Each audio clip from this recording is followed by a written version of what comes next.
Yeah. I'll show you this. Okay. These heaters, very smart.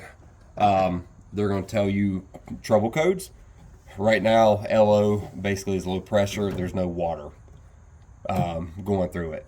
When the pump's on, you're going to see BO. That's the only code you really want to see on these heaters. That stands for bypass operation. That means that it is controlled by your panel over there. Okay. So keypad over here doesn't work. Got it. So whenever you turn it on and off from your panel or your phone, you set your temperatures, nothing over here. You're just going to see BO written on the screen. Any error messages on here, you'll see IO, ignition fault, AO, which is the airflow fault, anything like that. If you have a pool guy or you call around, say my heater's not working, it's a Hayward heater and I'm getting an AO code a lot, well, especially with me, when customers tell me that, I know where to start looking for problems, and half the time I have parts with me and get them back up and running same day. Okay. So those codes are very, very helpful. Anytime you see the LO code, though, that's most of the time is a water pressure. It basically has no flow going to it. Okay. Could be dirty filter, too low of a pump speed, or if everything checks out, if the pump's running good, filter's clean, everything's running like it should, and you're still getting LO code, that's usually a sign that it's one of the sensors that has failed in the system. Okay. So, but all you want to see is BO for a happy working heater. Okay. So you are below grade. Your equipment's below the pool here. So for your pump, if you open up your basket here, they make this stuff so easy nowadays. It tells you the front. It tells you closed and open, which way to do it. These lids will go on multiple ways. I've seen these handles touching back here. They don't fully lock. Okay. So just make sure front handles are like this right here. Your valve, to shut this water off so you don't flood yourself out, unloosen this a little bit, because what happens, it stops right there. There's tabs underneath of it on these handles that stop it from going all the way around. So all you gotta do is just loosen it, lift up on it to get over those knobs, close it, Okay. and that way you can empty your basket out without completely flooding yourself out. So that's closed now. Mm-hmm. Okay. So that's closed. You can open your basket, clean it out. Your basket's got a hole in the front right here. Just make sure that hole goes right here facing the pipe so water goes into it. If you somehow manage to put that basket in any other way, it typically will only go in one way, but if somehow you manage to do it, you're going to build up a lot of this debris in the front of the pipe and you can burn the pump up. So to get that shit out of there, you just turn that? Yep, so I usually use the palm of my hand. And that's why I was talking about the pressure. If you didn't have this off, it's going to flood you.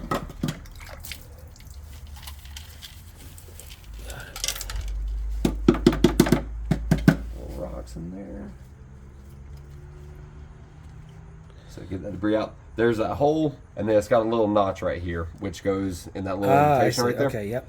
Like I said, people can somehow push it in there, but it only really will sit down Got it. with that notch and it won't rotate. Okay. Same thing with your filter or your lid right here. Like I said, there's grooves on here, so you can find the grooves. Like I said, I've had people do it every which way. It sits on front, you're good to go. Awesome. Just lift this up a little bit when you turn, put it back in the space right there. That's all you gotta do to do your pump basket. And so, and the way it is right now, facing forward. You're open both sides. Okay. So your valve where it says close, there's a diverter right here. So when you're here, close, blocks this flow. Closes the skimmer. Uh-huh. When you're this way, close, it blocks off both of these with that valve so water can't come into here. Okay. And then open.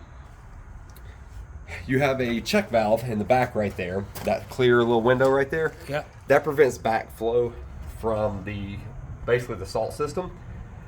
As it's generating chlorine and the pump turns off, anything that's left generating in there, it can't backflow and go into your heater here.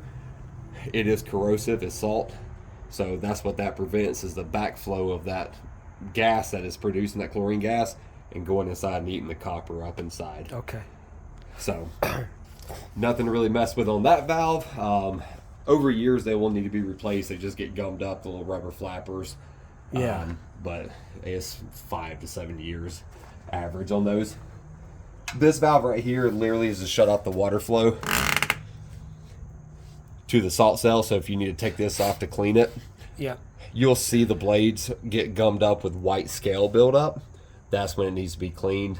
Pool guys can come clean it for you, or you can just take it off and soak it in a acid bath. YouTube videos everywhere on how to do it. Okay.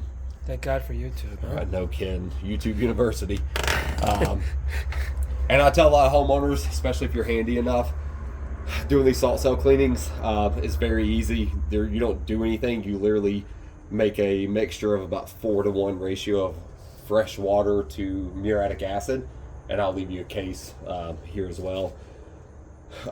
Typically about once, maybe twice a year is all they need to be cleaned and serviced. Okay. You're just going to take it off the unions, put it in a bucket, and soak it. It's going to bubble. It's going to eat up all that calcium. Don't take a knife or butter knife or scraper, screwdriver to the blades. You'll damage it, void the warranty. Just let the acid bath do its job. Once it's done bubbling, just rinse it, fresh water, screw it back on. That's it. Okay. So, your filter. Filter pressure, don't get too carried away with filter pressure for this system. Variable speed pumps, the higher the speed, the higher the pressure. You can set this dial to whatever, and I'll have it set for you based on your 65%. Okay. The green is going to be where the black needle is, and that's going to be clean pressure. And then once it gets into the red, that black gets to the red, that means it's time to clean this thing out. Okay. Same thing.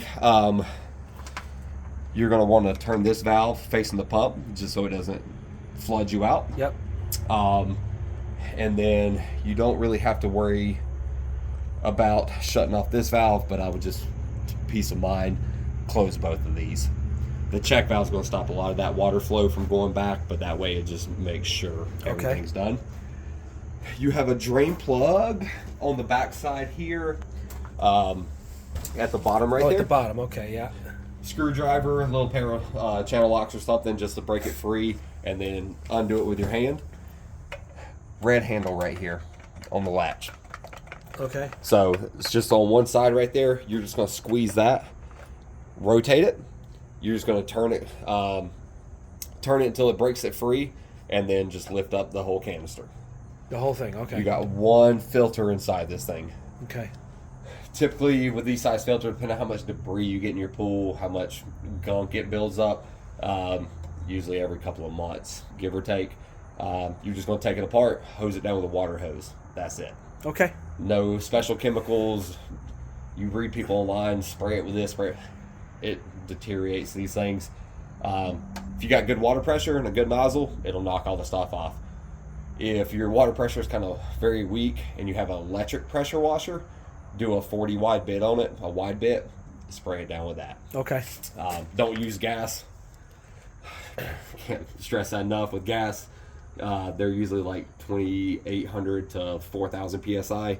It'll blow these things to pieces. Okay. So little electric pressure washers do really well, but most garden hoses. Yeah, we have good pressure here, so we should be fine. Yeah, most houses I do filter cleanings with, I just use straight water hose pressure. How do you know when to change the filter out?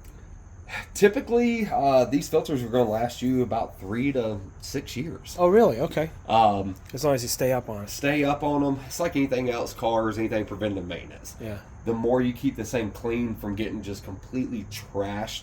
I had a lady, I cleaned her filter yesterday morning. Filter I put in about 1.5 years ago, and she's only cleaned it twice now. And the second time she let her pool go green, stagnant, it blew out the whole thing.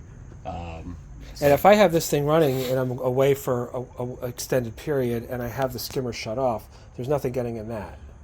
Small debris. Little stuff. Little stuff. Okay. And that's all that really gets in this. Your skimmer basket up top right here is going to catch most of it. This is going to catch But if the skimmer's off and it's not sucking... it's not going to get any of the big nothing, stuff. Yeah. because your two drains right You there. might get something coming in through the bottom. Exactly, and it's just going to be small debris. It's not going to be bigger stuff like that right there. This is your third line of defense, basically. Skimmer, that basket, and anything smaller that goes between those two will get caught in here. Okay. So if you open this up, you shouldn't see pine needles per se. I have seen stuff go through these baskets and all, but it's mostly just silt, crud, crap. Okay. And like I said, wash it down. Once you wash it down, you're just going to set it right back on top of that. Put this on top. Angle this however you want to. Pressure gauge, this is just how they come factory, but they'll go on pretty much anyway. And then you're just going to rotate this until it literally clicks and stops. Okay. That's the hardest part of this whole thing, is really just cleaning the filter. And it's really not hard. So. Okay. Very basic system. Have a lot of technology for it, but it's a very basic system, but that's what you want. Yeah. I've got pools out there with 3 pumps, 2 filters, 2 heaters, stuff like that. Power to them. I'll never in my life want that much crap to go wrong with a pool. So, okay. Very easy to manage over here. Very good system. Hayward makes some really good products. So, I haven't had hardly too many issues out of them. Pumps typically are going to last about 7 to 10 years for you. The filter, you've got a model number on this side. Yeah, there's a sticker on the back right here. It tells you the model number. Don't go back with Hayward filters unless you just absolutely like wasting money. I tell my customers that with the J&D filters, Pentair, all of them. Good aftermarket ones are going to be about half the cost. So this filter should probably cost you about $100. Okay. Give or take. Right. Amazon has a lot of these filters on there. Look at the reviews. Some of them are like super thin paper elements. And I have some customers that buy them year in and year out, and they just literally swap them and throw them out because they buy them for $100 or so. But a good filter like what's in here, or a very good alternative aftermarket, you should get 5 years out of them with normal maintenance. All right.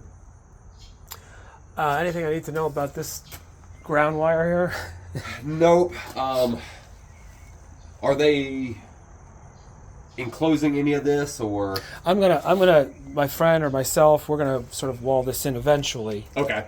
This. So yeah, this won't be exposed. Okay. I might leave one section open right here. Okay. To access, but typically you won't see anything. You won't see any of this. Okay, perfect. Then in that case. Then you just leave it.